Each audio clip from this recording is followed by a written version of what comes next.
Welcome, and thank you for joining us. Please subscribe to our channel for more weekly sleep videos.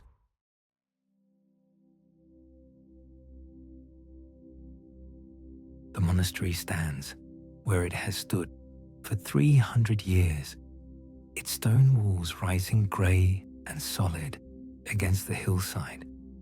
In the hour before dawn, when darkness still holds the valley, the first bell rings. Its tone moves through corridors and cells, through the cloister and across the courtyard, marking the beginning of another day. The bookbinder wakes to this sound, as he has for 20 years. His cell is small, a bed, a chair, a wooden chest, a window that faces east. He dresses in the dim light, pulling on the same dark robes he wears every day, and makes his way down the worn stone steps to the chapel. The chapel fills with the low murmur of morning prayers. Voices rise and fall in chant, Latin words that have been spoken in this space for centuries. The bookbinder stands among his brothers, his voice joining theirs, the melody familiar as breathing. When the prayers end, silence returns, the particular silence of the monastery, which is not empty but full, a presence of its own. After prayers comes the first meal, taken in silence in the refectory.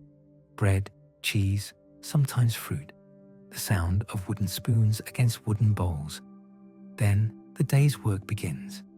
The bookbinder is a lay brother, not an ordained monk. He took no holy orders, made no vows of poverty or chastity in the formal sense, but his life here differs little from the monks.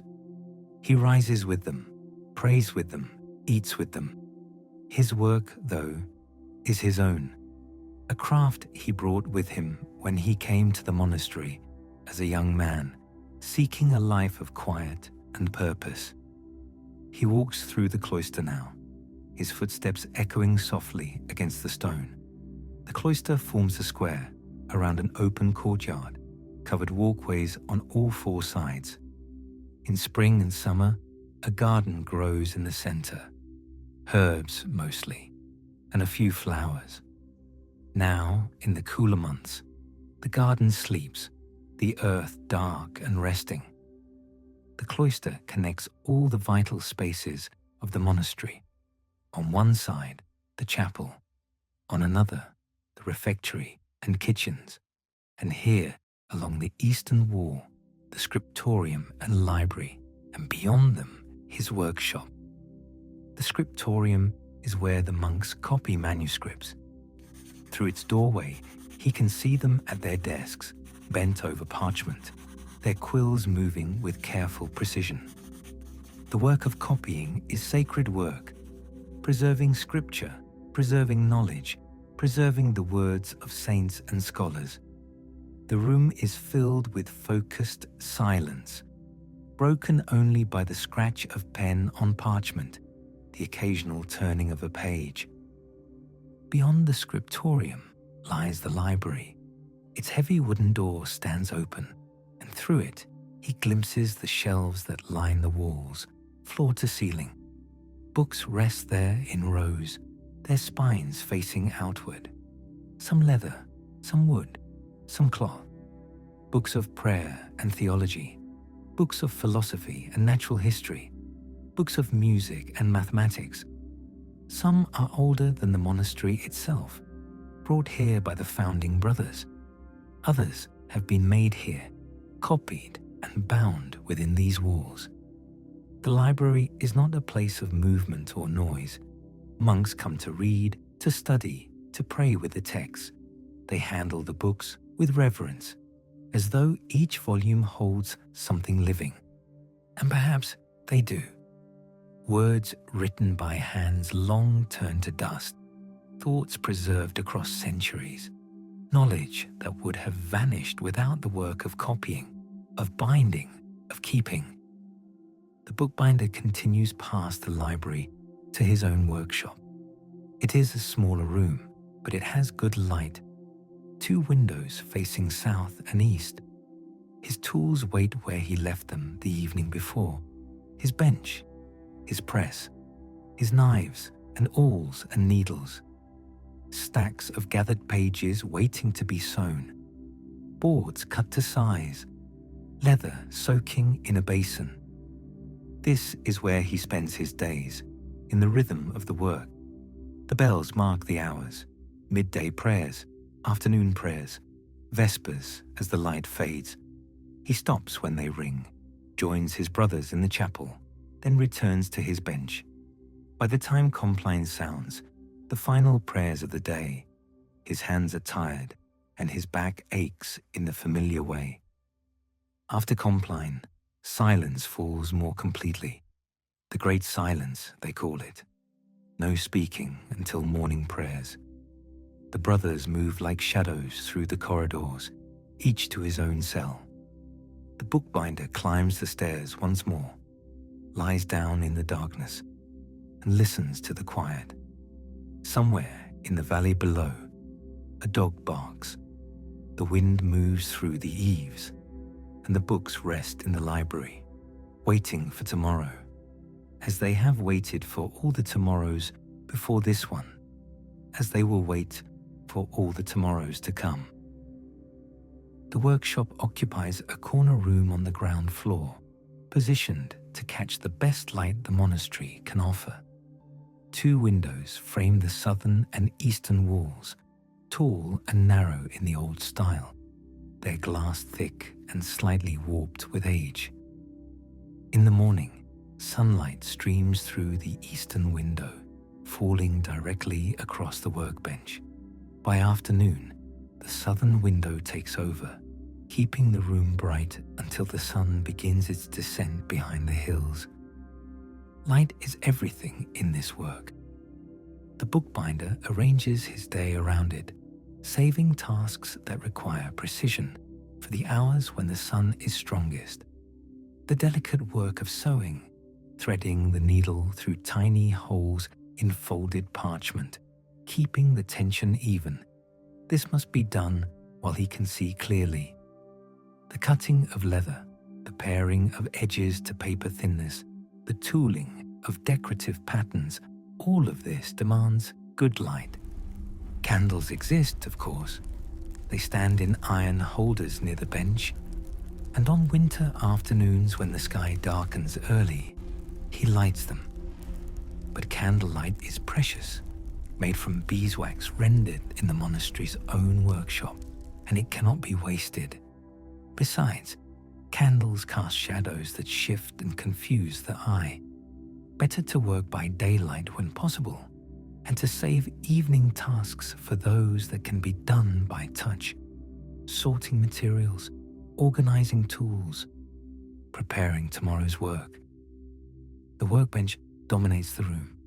It is old oak, its surface scarred and stained by decades of use. Perhaps another bookbinder worked here before him, or perhaps it served some other craft. The wood bears the marks of many blades, small cuts and gouges that tell stories he will never know. He has added his own marks over the years, and the bench accepts them without complaint. Along the back edge of the bench, tools rest in careful order. Knives of different sizes and purposes, some for cutting leather, some for paring it thin, some for trimming pages. A bone folder, smooth from use, for creasing and smoothing. Awls for piercing holes. Needles of various weights, threaded with linen cord. A small hammer. Brushes for applying paste. Each tool has its place, and each returns to that place when its work is done. To the left of the bench stands the press, a wooden frame with a great screw that turns, bringing 2 flat plates together with steady, even pressure. The press is essential. After the pages are sewn together, after the boards are attached, the book must be pressed to set its shape, to marry all the parts into a single whole. Sometimes a book stays in the press for a day, sometimes for 3. The bookbinder knows by feel when the pressing is complete, when the book has found its final form. Shelves line the walls, and on these shelves the materials wait, stacks of parchment, some new and pale, some older and yellowed. Boards cut from oak or beech, sized for different volumes. Rolls of leather, calfskin mostly, though occasionally goatskin or sheepskin. The leather comes from the monastery's own animals or from farms in the valley, tanned and prepared by craftsmen in the town. Spools of thread, pots of paste made from flour and water, beeswax for sealing and waterproofing. The smells of the workshop are constant companions. Leather carries its own particular scent, earthy and rich, slightly sweet when it is new, deeper and more complex as it ages. The beeswax adds a warmer note, honey-like even after the honey has been extracted. Parchment smells of age and animal, a smell that is not unpleasant, but undeniably present. And underneath all of this, the smell of the workshop itself, old wood, dust, the faint mustiness that comes from stone walls that have stood for centuries. The sounds, too, become familiar. The soft shush of a blade moving through leather, the whisper of thread being pulled through parchment, tightening with each pass, the creak of the press as its screw turns, wood against wood, the sound growing deeper as the pressure increases. Sometimes a floorboard groans under his weight as he moves from bench to shelf. Sometimes the wind rattles the windows in their frames. In this room, in this light, surrounded by these smells and sounds, the bookbinder works. His hands move through motions they have performed thousands of times, measuring, cutting, folding, sewing. Each book is different size, different purpose, different challenges, but the fundamental rhythm remains the same.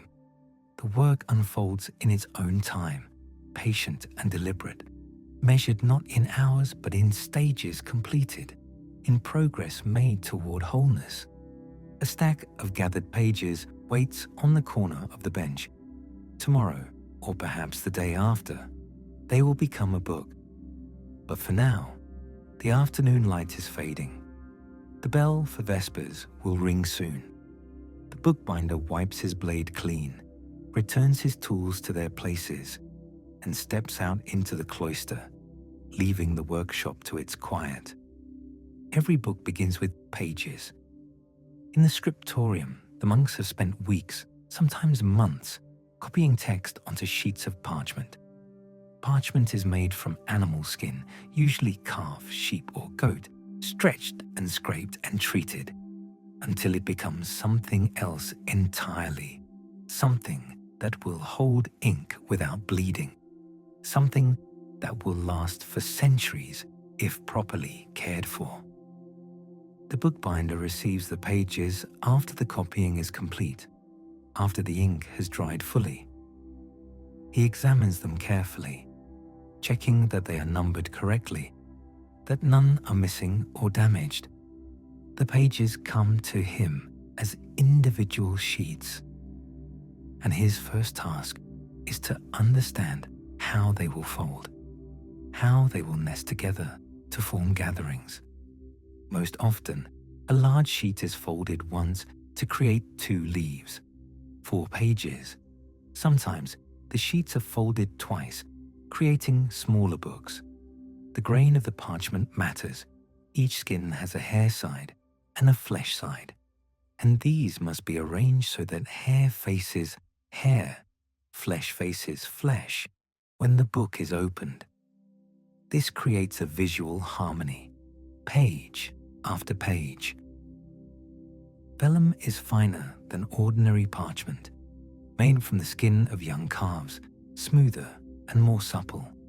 The monastery uses vellum for special books, illuminated manuscripts, texts meant for the altar, volumes that will be handled with particular reverence. The bookbinder treats vellum with extra care.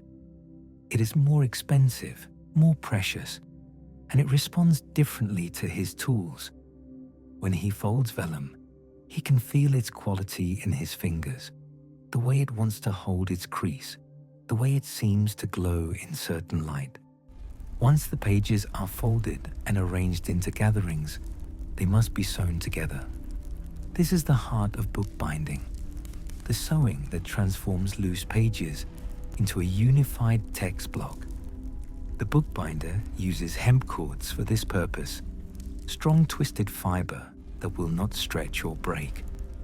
The cords run horizontally across the spine, and he sews each gathering to these cords with careful stitches, linking one gathering to the next in a continuous chain. For smaller books, he sometimes uses leather thongs instead of hemp. Leather is more flexible, better suited to volumes that will be opened and closed many times. He cuts the thongs himself from scraps of calfskin, keeping them narrow and even. The sewing takes time. Each gathering must be pierced with an awl at precise intervals. Then the needle must pass through each hole, wrapping around the cords, creating a structure that is both strong and flexible. When the sewing is complete, the cords extend beyond the top and bottom of the text block like fringe. These will be attached to the wooden boards that form the covers. The boards are cut from oak or beech, solid wood that will protect the pages within. The bookbinder selects boards from his supply, checking the grain, looking for pieces without knots or cracks. The boards must be thick enough to provide protection, but not so thick that the book becomes unwieldy. He measures them against the sewn text block, marking where they need to be cut, then uses his knife and plane to shape them to size. In each board, he cuts channels, narrow grooves where the sewing cords will be seated. He frays the ends of the cords into individual fibers, fans them out, and glues them into these channels. Sometimes he drives small wooden pegs through the boards to hold the cords more securely. The attachment must be strong. The boards will bear the weight of the book's opening and closing for years, perhaps centuries. Now the book has structure, sewn pages, wooden boards, but it is still raw, unfinished. Leather will cover it, protecting the spine and boards, giving it dignity and beauty. The bookbinder chooses leather based on the book's purpose. For working volumes, books that will be consulted daily, he uses calfskin, durable and relatively inexpensive. For finer books, he might use goatskin, which can be dyed rich colors and takes tooling beautifully. Occasionally, for the most important volumes, he uses doeskin or sheepskin, treated to a soft, almost cloth-like texture. He cuts the leather large enough to cover the spine and both boards with room to fold over the edges. The leather is dampened, not soaked, but moistened enough to become pliable. He applies paste to the spine first, smoothing the leather over it, working out any bubbles or wrinkles. The leather wraps around the raised bands where the sewing cords lie beneath, creating horizontal ridges across the spine. These bands are structural, but they also become decorative, dividing the spine into panels. The leather is stretched across each board, folded over the edges, pasted down on the inside. The corners require particular attention. The leather must be trimmed and folded just so, creating neat triangles that lie flat. This is work that cannot be rushed. If the leather dries before it is properly positioned, it will never sit right.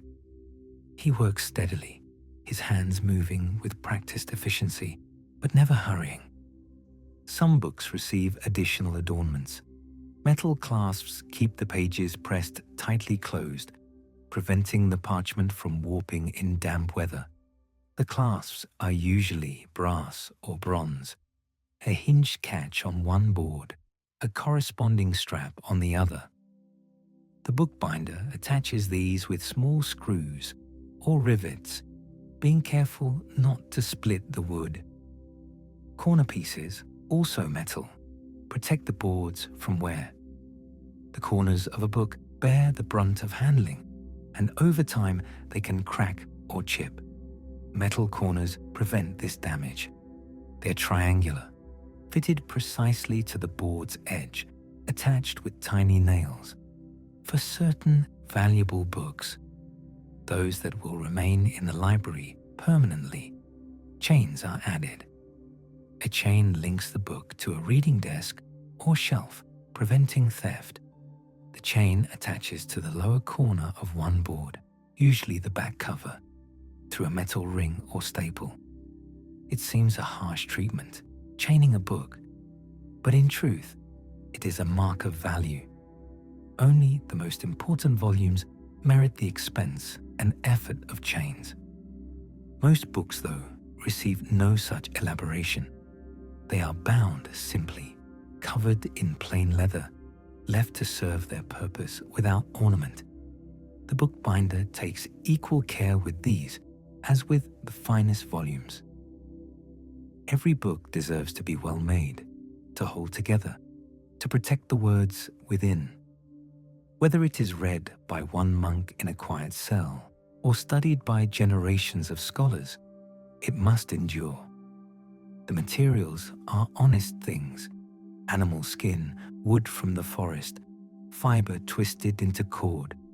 But in his hands, they become something more than their parts. They become vessels for knowledge, for prayer, for all the thoughts that human minds commit to parchment, so that they might outlive the thinking of them. The work begins when a manuscript is complete. A monk appears at the workshop door, carrying pages wrapped in cloth. He enters quietly, sets the bundle on the bench, and exchanges a few words with the bookbinder: what the text is, any particular requirements, when it is needed. Then he leaves, and the bookbinder unwraps the pages to see what has been brought to him. Sometimes the pages come fresh from the scriptorium, the ink still dark and sharp. Sometimes they arrive from the illuminator's desk, decorated with painted initials in red and blue, or with elaborate borders of gold leaf and pigment. He examines each page carefully, checking for any damage, any places where the ink has smeared or the parchment has torn. If he finds problems, he returns to the scribe or illuminator to discuss repairs. But usually, the pages are clean and ready.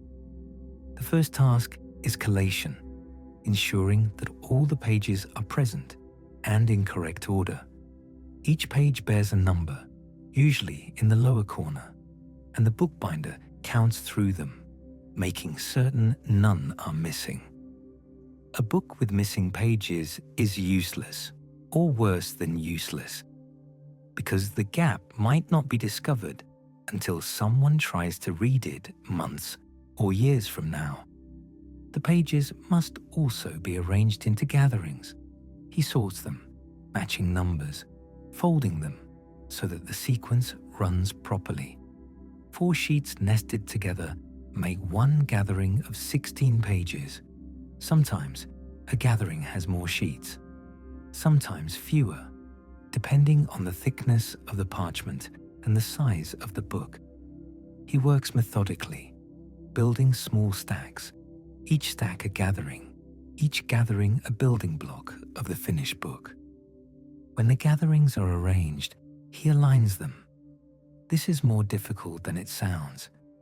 Parchment is not uniform. Some sheets are slightly larger, some slightly smaller. The edges are rarely perfectly straight. He taps each gathering against the bench, squaring it up as best he can. Later, after the book is sewn and bound, he will trim the edges with a sharp knife, creating clean margins. But that comes later. For now, he needs them aligned well enough to sew. He marks the spine edge of each gathering, measuring precisely where the sewing holes will go. The holes must align from one gathering to the next, or the sewing will pull crooked and the book will not lie flat. He uses a template for this, a piece of stiff parchment with holes already punched at the correct intervals. He lays the template against each gathering's fold and marks through it with a thin awl, creating shallow dimples that will guide his piercing. Now comes the sewing. He prepares his sewing frame, a simple wooden structure with 2 uprights and a crossbar. Between the uprights, he strings the hemp cords vertically, spacing them according to his marks. These cords will run across the spine of the book, and each gathering will be sewn to them. He takes the first gathering and opens it to the center fold. Starting from the inside, he pierces through the first mark with his awl, pushing out through the parchment. Then he threads his needle with linen thread, strong thread, waxed to help it glide through the holes and to prevent it from rotting over time. The needle goes in from the outside, through the first hole, out through the second hole, around the first cord, back in through the third hole, out through the fourth, around the second cord. The pattern continues in and out, wrapping around each cord as he encounters it. At the end of the gathering, he brings the thread back through and begins the second gathering, sewing it in the same pattern, but also linking it to the first gathering with a small stitch at each end. This linking stitch, called a kettle stitch, binds the gatherings together into a continuous chain. Gathering after gathering, he sews, his hands falling into the rhythm of it. Pierce, thread through, pull tight. Pierce, thread through, pull tight. The motion becomes almost meditative, requiring attention but not conscious thought.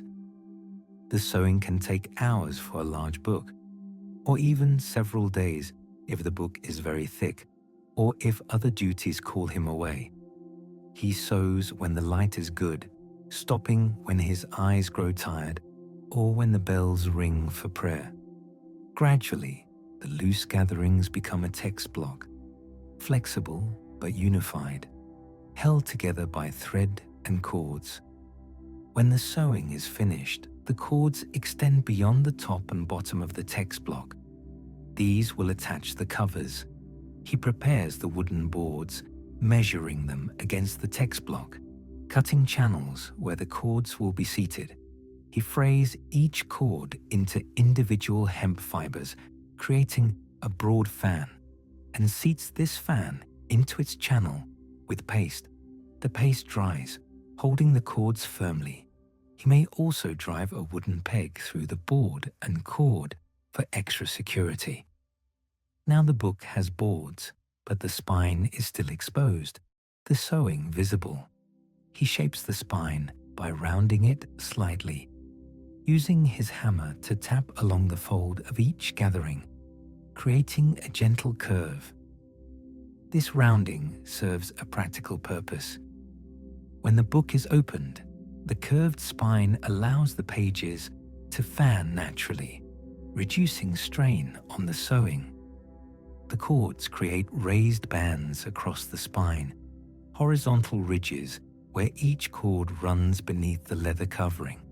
He emphasizes these bands, packing paste or paper strips between them to make them more pronounced. The bands will divide the spine into panels, and later he may tool decorative patterns into these panels. The leather covering comes next. He has already selected and cut the leather, and now he dampens it with a sponge, working water into it until it becomes supple. He applies paste to the spine, then lays the leather over it, smoothing it down with his hands and with the bone folder. The leather molds itself to the shape of the spine, draping over the raised bands, settling into the valleys between them. He works the leather carefully around the bands, making sure there are no bubbles or wrinkles. Then he extends the leather over the wooden boards, front and back, pulling it taut but not so tight that it will tear.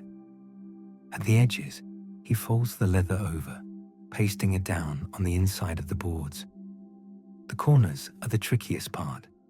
He must trim the leather at just the right angle and fold it so that the corner lies flat and neat, with no bulk or gaps. When the covering is complete, the book goes into the press. The press applies even pressure across the entire volume, ensuring that all the pasted surfaces bond properly, that the leather adheres smoothly to boards and spine. The screw turns slowly, the plates coming together, and the book settles between them. It will stay in the press for at least a day, sometimes longer. Drying cannot be rushed. If the book is removed too soon, the leather may pull away from the boards, or the spine may lose its shape. The bookbinder knows to be patient. He has other books to work on, other tasks to occupy his time. The pressed book will emerge when it is ready. When the book finally comes out of the press, it looks nearly finished. The leather has dried to a firm, matte surface.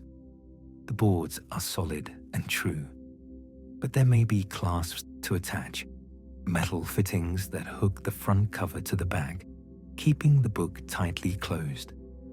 He positions these carefully, marking where the screws or rivets will go, drilling small pilot holes so the wood does not split.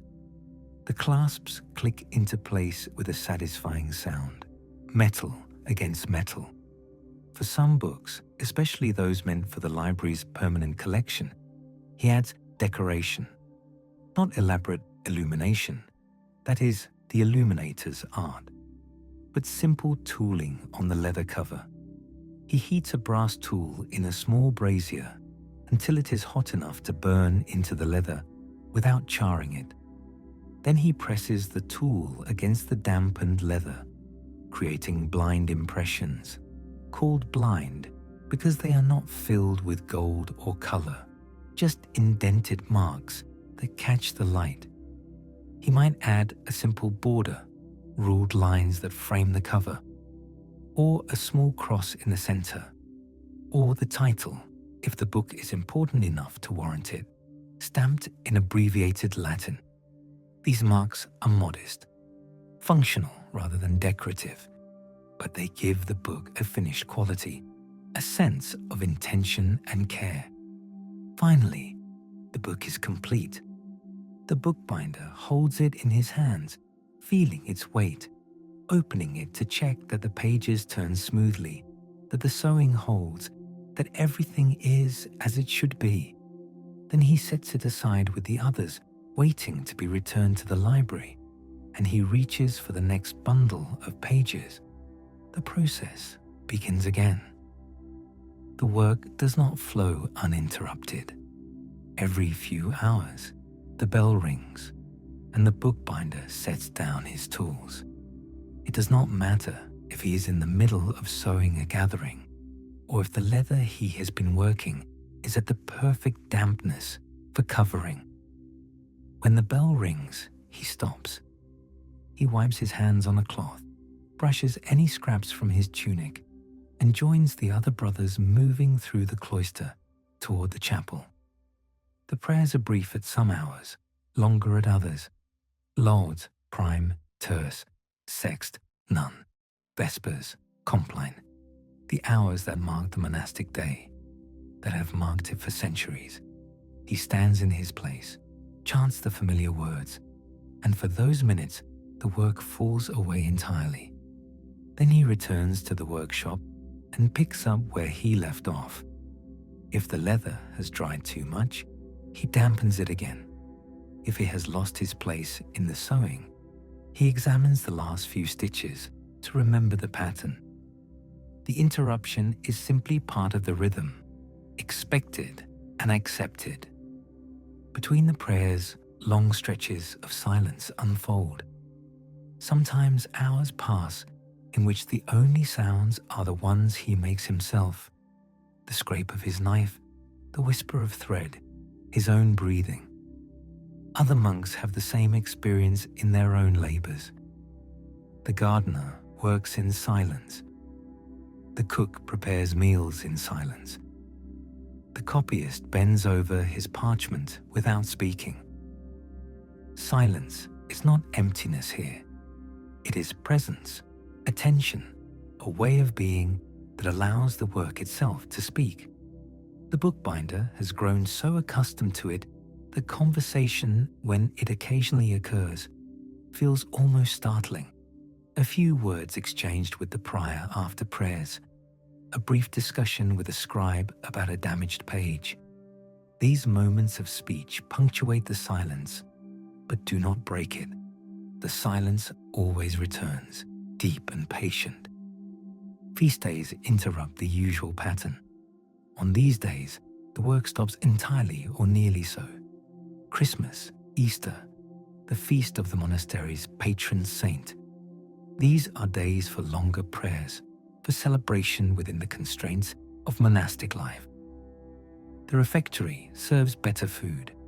There might be wine. The mood lightens perceptibly, though no one becomes loud or careless. After the feast day passes, the work resumes as before, but it is the seasons that shape the work most profoundly.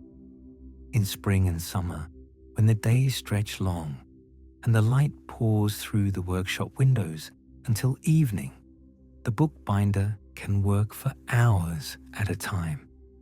The leather dries at a good pace, neither too fast nor too slow. The paste sets properly. His hands do not stiffen with cold.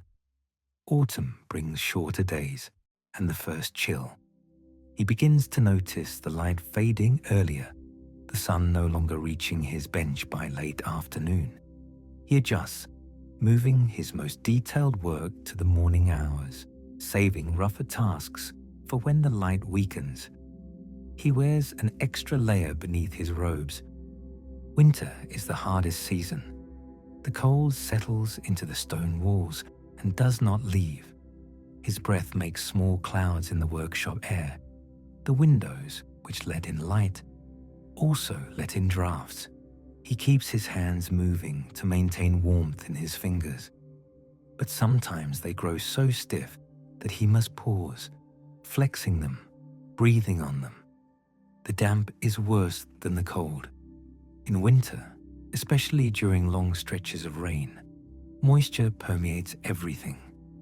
Parchment becomes limp and soft. Leather will not dry properly. Paste grows mold if he is not vigilant. He must judge carefully when to apply paste, when to dampen leather, because the usual drying times no longer hold.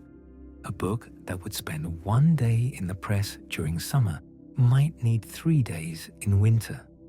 The light too becomes a constant concern.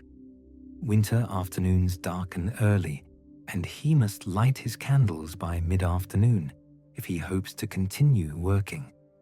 The candle flame flickers, casting moving shadows.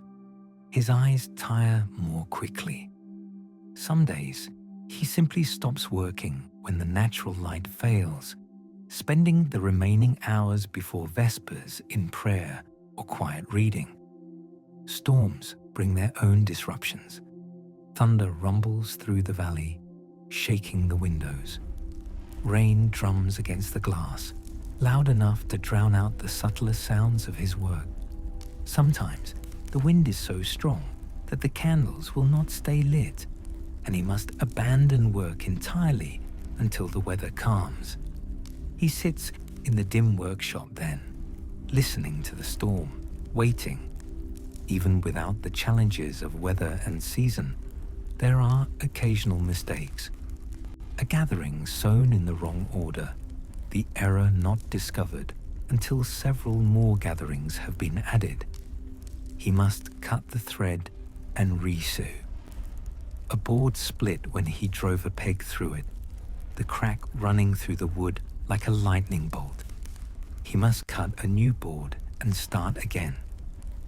Sometimes the leather tears as he stretches it over a board, the hide too thin at some spot he did not notice. He patches it if he can, or if the tear is too large, he must remove the leather entirely and start the covering process anew. This is wasteful. Leather is expensive, and the monastery does not have unlimited supplies, but there is no alternative. A book with torn covering will not last. There are subtler imperfections too, things that perhaps no one else will notice, but that he sees clearly. A slight unevenness in the sewing tension, making one gathering sit a bit differently from the others. A smudge of paste on the leather that he did not wipe away quickly enough. Tooling marks that are not quite aligned. He does not seek perfection. That would be prideful, a claim to do what only God can do, but he seeks rightness, a book well made according to the standards of the craft. When he falls short, he accepts it. He learns from the mistake if there is something to learn. And then he continues with the next book, the next task, the next day's work. The rhythm holds him. Bells and silence, seasons and storms, prayers and labor. Days fold into weeks, weeks into months. The work continues year after year, a steady stream of manuscripts transformed into books. Each one an act of service, each one a small contribution to the preservation of knowledge and faith. He does not think much about the larger meaning of it. He simply does the work as he has always done, as others did before him, as others will do after. The bell rings for vespers. The bookbinder sets down his knife, brushes leather scraps from the bench into a basket, and steps out into the cloister. The day's light is nearly gone. Tomorrow it will return, and the work will continue. The bookbinder does not think of himself as doing holy work, not in the way the priests celebrate Mass or the monks chant the divine office. He is a craftsman. His hands shape leather and wood and thread. Yet somewhere in the steady rhythm of his labor, in the attention he brings to each task, there is devotion. He prays while he works, though not always in words. Sometimes his lips move silently, forming prayers he learned as a child. The Our Father, the Hail Mary. Simple invocations to the saints. Sometimes he repeats a single phrase from the morning Psalms, letting it echo in his mind as his hands move through their familiar motions. Sometimes there are no words at all, only a sense of offering, of giving this work as a kind of prayer in itself. The books he creates are not merely objects. Many of them are liturgical books, texts used in the daily worship of the monastery, psalters that contain the psalms sung at every hour of prayer, breviaries that hold the prayers and readings for the divine office, missals from which the priest reads during Mass. These books are tools of devotion, vessels through which the community connects with the sacred. When he binds a psalter, he knows that monks will hold it during the night office, when they rise in darkness to sing the psalms. He knows their fingers will turn its pages, that candlelight will fall across its text, that their voices will speak the words it contains. This knowledge shapes his work. He makes the binding strong enough to endure years of use. He ensures the pages turn smoothly. but the book opens fully without straining the sewing. A psalter is not decoration. It must serve. Choir books are different still. These are large volumes meant to rest on lecterns in the chapel, visible to multiple singers at once. The pages are wide, the text written in letters large enough to be read from several feet away. Musical notation runs above the words, square notes on 4-line staves, marking the melody of the chant. The bookbinder approaches these volumes with particular care. Their size presents challenges. The boards must be thick and heavy to balance the weight of so many large pages. The sewing must be especially strong, as the book will be opened flat and left that way for extended periods. He uses extra cords spaced closely to distribute the stress. When he covers a choir book, he often uses the finest leather available, goatskin dyed deep red or green, supple enough to stretch over the large boards without tearing. Sometimes these books receive more elaborate tooling than others, decorative borders or corner pieces, marks of their importance.